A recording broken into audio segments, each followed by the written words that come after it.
राम सेतु के निर्माण को लेकर हमेशा से ही कई मान्यताएं रही हैं। कुछ का मानना है कि इसे वानर सेना ने तैयार किया था। कहा जाता है कि विश्वकर्मा के पुत्र नल और नील को ये वरदान था कि उनके द्वारा रखे गए पत्थर पानी में तैरेंगे। परिणाम स्वरूप पत्थरों पर राम नाम लिखकर नल एवं नील द्वारा समुद्र में तैरते हुए पुल का निर्माण किया गया। अब आपके मन में राम सेतु को लेकर कई सारे सवाल उठ रहे होंगे, जैसे कि राम सेतु कहाँ स्थित है, राम सेतु की लंबाई कितनी है, राम सेतु का निर्माण कब हुआ था, क्या राम सेतु अब भी मौजूद है।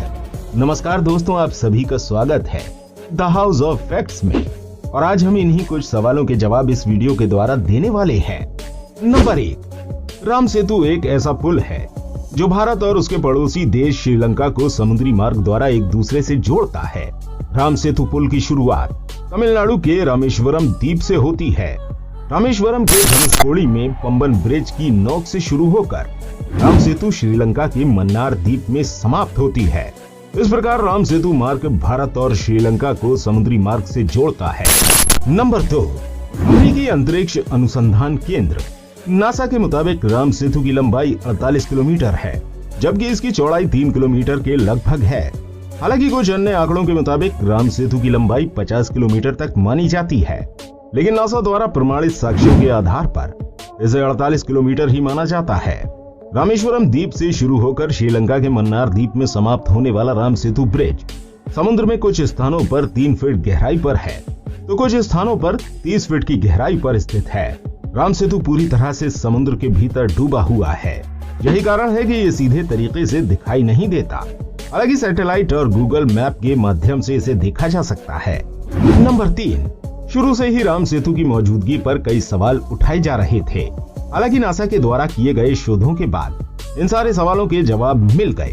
नासा ने साल 1993 में राम सेतु से जुड़े शोध के बाद सैटेलाइट द्वारा लिए गए फोटोग्राफ्स को प्रकाशित किया, जिसमें राम सेतु का अस्तित्व साफ दिखाई दे रहा था। ये राम सेतु आज भी समुद्र के बीच मौजूद है। इसके द्वारा भगवान श्री राम लंका नगरी गए थे। सैटेलाइट की फोटोग्राफ्स में देखने से ये साफ पता चलता है कि राम सेतु के पत्थर समुद्र में तैर रहे हैं। इन बातों से ये साफ जाहिर है कि नल और नील द्वारा पत्थरों पर राम नाम लिखकर तैरने की बात तर्क विहीन नहीं थी। श्री वाल्मीकि रामायण के अलावा अन्य बहुत से पौराणिक ग्रंथों में राम सेतु का वर्णन किया गया है, जिनमें कौटिल्य का अर्थशास्त्र, महाकवि कालिदास का रघुवंशम महाकाव्य आदि शामिल हैं। इन सब के अलावा सनातन संस्कृति के विष्णु पुराण, अग्नि पुराण और ब्रह्म पुराण में भी राम सेतु का वर्णन किया गया है। नंबर 4, श्री वाल्मीकि रामायण के अनुसार राम सेतु लगभग 3500 वर्ष पुराना है।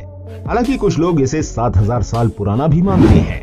कुल मिलाकर ये कह सकते हैं कि राम सेतु की आयु को लेकर कोई स्पष्ट मत नहीं है, लेकिन मर्यादा पुरुषोत्तम श्री राम से जुड़े होने के कारण 3500 वर्ष आयु को सर्वाधिक मान्यता दी जाती है।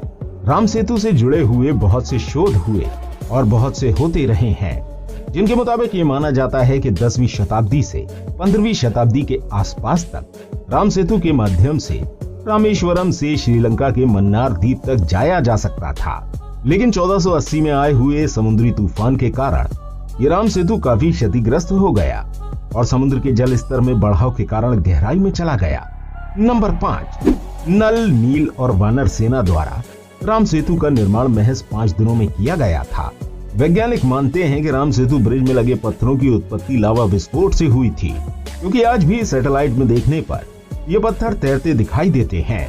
पुराणों में राम सेतु ब्रिज का वर्णन किया गया है, जो ब्रह्म पुराण, अग्नि पुराण और विष्णु पुराण में मौजूद हैं। पुराणों के अलावा कई सारे ग्रंथों में भी राम सेतु का वर्णन मिलता है, जिसमें महाकवि कालिदास का रघुवंश महाकाव्य और कौटिल्य का अर्थशास्त्र शामिल है। आशा करते हैं आपको ये वीडियो पसंद आई। कमेंट बॉक्स में लिखकर बताइए कि अगली वीडियो का टॉपिक क्या होना चाहिए। लेकिन जाने से पहले हमारे चैनल को सब्सक्राइब करना मत भूलिएगा। धन्यवाद।